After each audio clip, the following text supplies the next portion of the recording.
Et salut à tous, j'espère que vous allez bien. Alors j'ai mis le t-shirt de circonstance. On va parler de la blague de la semaine qui était le retour de 3DFX qui a fait pas mal parler. On va aussi parler pas mal de GPU, de sortie de processeurs. Enfin bref, on va faire le tour des news, on y va, c'est parti.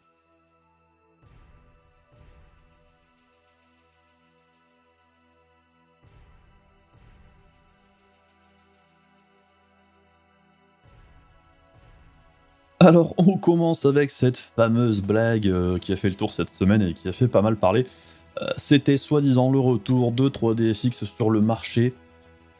On savait pas trop en quoi ou comment. Alors, ça avait commencé avec un tweet d'un compte surnommé 3DFX Official, comme on voit ici, qui n'existe plus, et qui disait en gros, grosse annonce jeudi prochain, donc hier, avec des nouveaux produits pour fin 2021, début 2022. Bon alors ça sentait mauvais dès le début, puisque déjà de base, ils avaient repris un artwork qui traînait sur DeviantArt depuis je ne sais combien d'années, donc c'était même pas un artwork officiel. Le nom du groupe d'investissement, enfin du soi-disant groupe d'investissement qui allait racheter 3DFX, enfin le nom 3DFX s'appelait Janssen Groups. Alors Janssen Groups, c'est à peu près le nom du patron d'NVIDIA, donc on se doute bien que ça puait un peu le pâté, tout simplement. Mais bon, on a quand même eu une présentation avec des slides absolument incroyables où on nous montrait qu'en gros, 3DFX allait revenir avec une carte 3DFX Voodoo 6 en PCI. Alors il a sûrement oublié de mettre le Express dans le nom, mais c'était plutôt rigolo. Des smartphones, des trucs Bluetooth, enfin des speakers Bluetooth, des télés, des grippins, j'en sais rien. Enfin, c'était tout simplement improbable, ça n'avait aucun sens. Et on attendait au final une présentation pour le CEC 2022. Normalement c'est le CES de 2022. Donc il y avait même plein d'erreurs, enfin il y avait plein de typos partout dans les annonces, enfin c'était absolument n'importe quoi. Et ça montrait bien que c'était pas du tout sérieux. Bon, c'était une grosse blague, on s'en doute un petit peu, puisqu'on a quand même malgré tout les deux derniers messages de ce soi-disant compte, où on nous dit en gros qu'ils s'étaient trompés dans leur slide, et qu'en gros ce compte ne sera plus utilisé. On peut les suivre malgré tout chez ATI Parody, donc c'était bien un site, enfin c'était bien un compte bidon. Alors pourquoi ça a autant fait parler cette semaine ? Tout simplement parce que on aimerait tous, enfin je pense, on serait beaucoup à aimer qu'un nouvel acteur débarque sur le marché des GPU actuellement. Et évidemment, le nom de 3DFX, ça fait plutôt plaisir. C'est une marque qui a une aura assez conséquente dans le milieu des cartes 3D. Comme ça qu'on les appelait à l'époque sur PC. Et pour les vieux de la vieille comme moi, les 3DFX Voodoo, ça a une place dans notre cœur de joueur, puisqu'à l'époque, c'était vraiment une claque à l'époque où c'est sorti. D'ailleurs, il y a un slide qui fait le tour en ce moment sur Twitter. Souvenez-vous, c'était au moment de la sortie des RX 470 et 481, un slide d'AMD qui nous disait en gros qu'il fallait, enfin que la grosse majorité des joueurs étaient sur le marché des 100 à 300 dollars au niveau des GPU. C'était 84% des acheteurs et qu'il fallait donc faire très attention à ce marché. Et on voit du coup avec la sortie de la future 6600 XT qu'ils prennent bien soin de ce secteur-là avec le prix annoncé de 380 balles. Bon alors après vous faites ce que vous voulez de votre argent, j'ai pas de problème à ce niveau-là, vous pensez ce que vous voulez des prix actuels. Si ça vous va, écoutez, tant mieux pour vous, si vous aimez bien vous faire mettre une carotte, c'est votre problème. Personnellement, une carte qui est taillée pour le 1080p en 2021 et qui coûte 380 balles, pour moi c'est de l'enculade. D'autant plus que ce n'est pas le prix qu'on retrouvera en boutique, mais c'est même pas vraiment le problème, c'est que déjà de base, on se fout un peu de notre gueule, et comme le montre Cocoton encore une fois, ils ont eu d'autres infos, c'est que le jour du lancement, il y aura bien quelques pièces en vente à 400 balles, ce qui n'est pas complètement délirant par rapport au prix annoncé, qui est de 380, donc 399, je dirais qu'on est dans la fourchette acceptable des cartes custom, mais que le gros du marché sera plutôt entre 469 et 519 euros. Et là, c'est pas du tout la même chose. Je dirais qu'on peut acheter une 6700 XT sur le site d'AMD directement pour ce prix-là. 519 €, donc la carte est largement mieux. Alors je sais, le site d'AMD, c'est un peu n'importe quoi aussi. Leur nouveau système de file d'attente n'a aucun sens. Mais je préfère tenter ma chance chaque semaine pour avoir une 6700 XT au prix normal plutôt que de me faire enfiler en achetant une 6600 au même tarif. Alors après, je sais aussi que c'est la misère actuellement et que beaucoup de monde sont en dèche totale de GPU et qu'à ce prix-là, il n'y a rien d'autre que des 2060 chez la concurrence dans les boutiques classiques.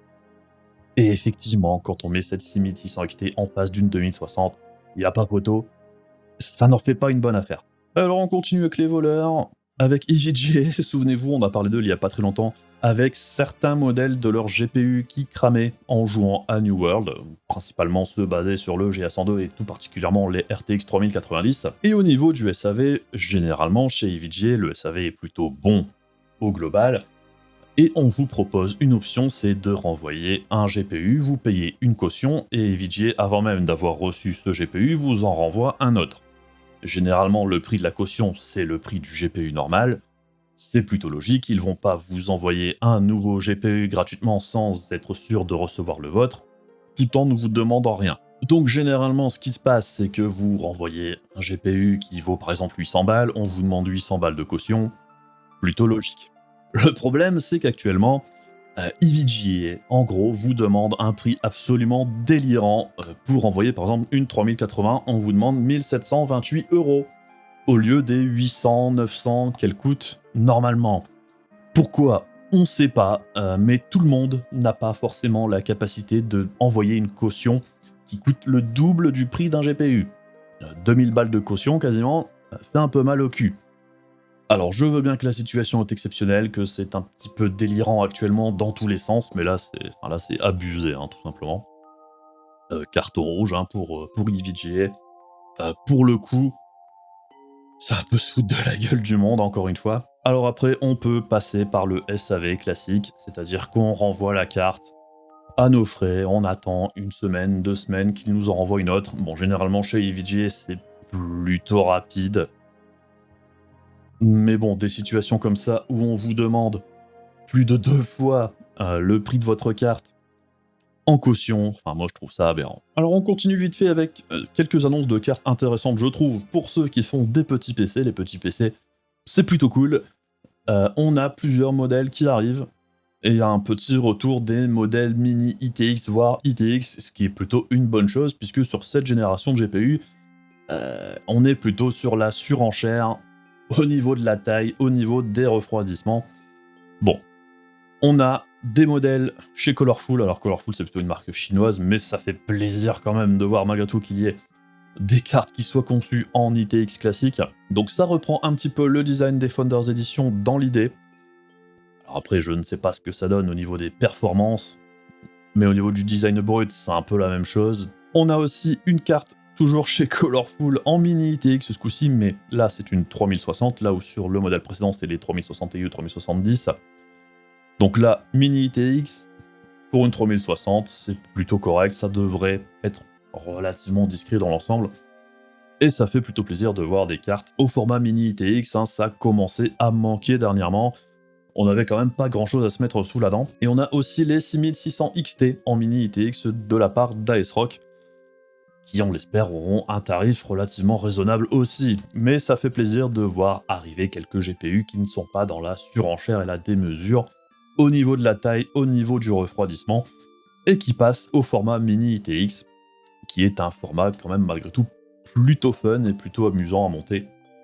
Donc bon, moi ça me fait plaisir de voir ce type de GPU arriver. Alors à côté de petits GPU, on a AMD qui nous annonce sa nouvelle W6800X Duo, dédiée au Mac Pro apparemment, qui est un bi-GPU en Navi 21, carte professionnelle. Alors c'est un monstre hein, au niveau du PCB, au niveau du design, c'est un truc de malade, ça fait très longtemps qu'on n'avait pas vu ce type de choses. Bon, alors, pour la performance technique, c'est plutôt sympathique.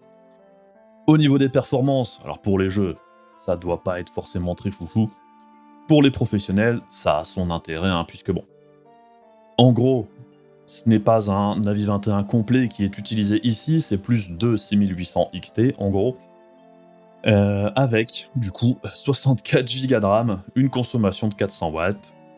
Bah, on retrouve à peu près l'équivalent de 6800 XT. Alors je ne sais pas du tout combien coûte ce genre de jouet, hein, c'est vraiment dédié aux professionnels, et ici apparemment c'est réservé pour les Mac Pro. Mais ce serait intéressant de voir comment ça se comporte en jeu, si ça a du crossfire, enfin ce genre de choses. On aura peut-être le plaisir de voir ce genre de truc testé quelque part. Ça n'a pas grand intérêt, hein, c'est pas dédié aux joueurs du tout. Mais bon, rien que pour la performance au niveau du design de la carte, c'est intéressant à voir. Toujours côté GPU, on a un partenariat possible apparemment qui est en discussion entre Asus et Noctua. Alors vous connaissez très certainement Asus et aussi Noctua, hein, qui sont des fabricants de ventirades pour PC, qui sont généralement de très bonne qualité. Et la particularité de Noctua, généralement, c'est le look assez spécifique, beige et marron, assez moche, hein, je dois bien l'avouer, mais des ventilateurs généralement très performants.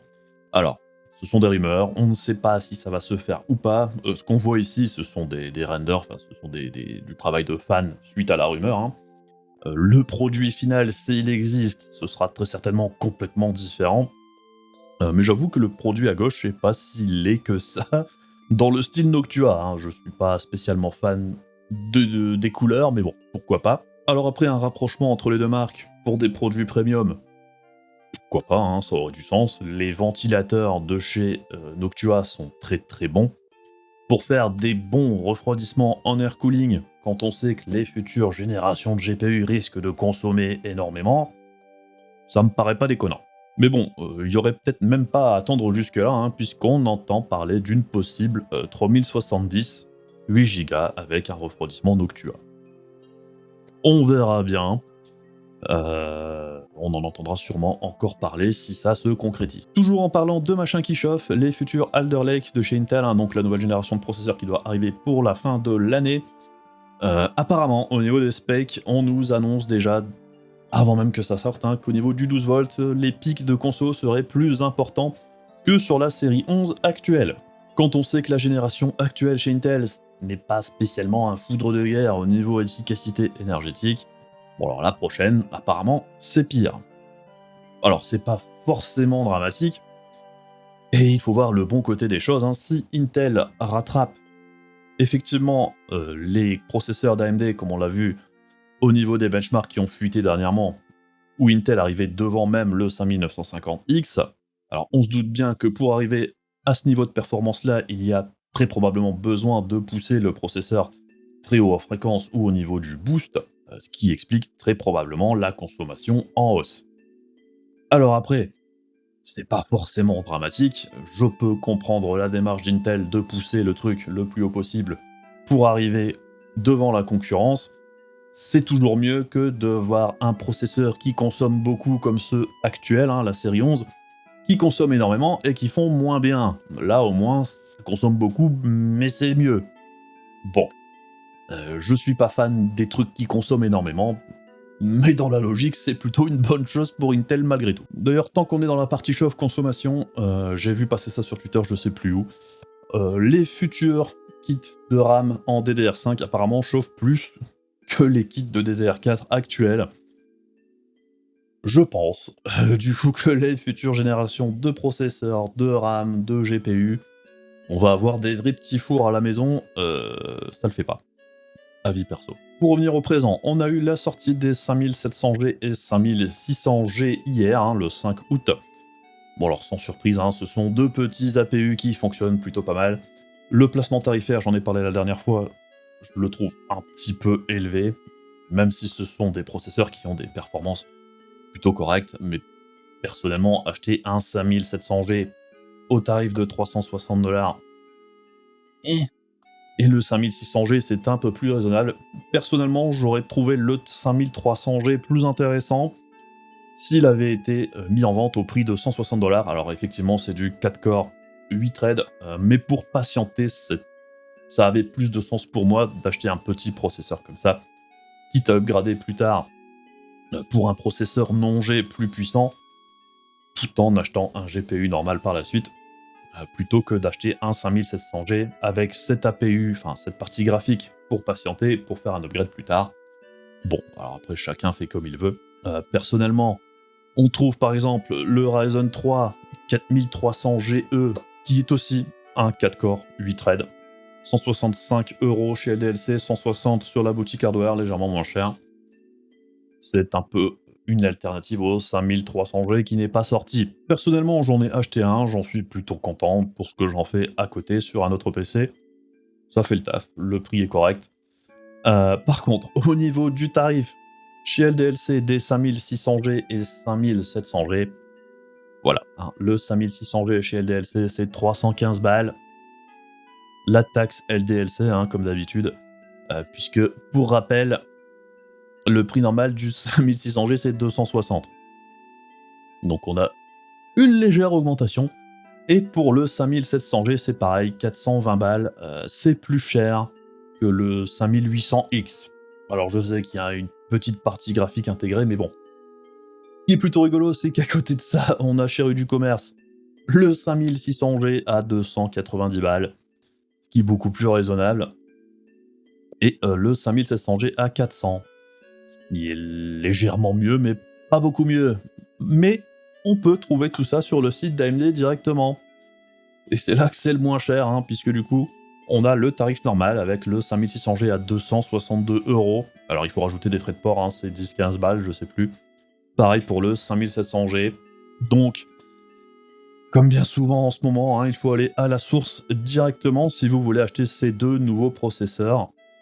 D'ailleurs, sur le site d'AMD, on trouve toujours le 5800X et le 5600X qui sont quasiment en stock tout le temps. Le seul processeur qui est un petit peu difficile à trouver, c'est le 5900X. Parce que le 5950 est lui là quasiment toujours dispo aussi actuellement. Donc bon, si ces deux petits APU vous intéressent, passez directement chez AMD, plutôt que chez les revendeurs en France, hein, c'est un petit peu malheureux, mais c'est comme ça. Et puis c'est à peu près tout pour aujourd'hui, hein, on a fait un petit peu le tour. Comme d'habitude, n'hésitez pas à faire les trucs casse-couilles de YouTube, hein, vous savez quoi, c'est chiant, mais ça aide la chaîne. N'hésitez pas à passer sur Discord, le stream, oui je sais, le stream c'est compliqué en ce moment. Je suis en congé la semaine prochaine, j'essaierai de streamer en fin de semaine probablement, puisque je suis absent en début de semaine. Et puis c'est à peu près tout pour aujourd'hui, j'espère que cette vidéo vous a plu, je vous fais des gros bisous, je vous dis à la prochaine, salut!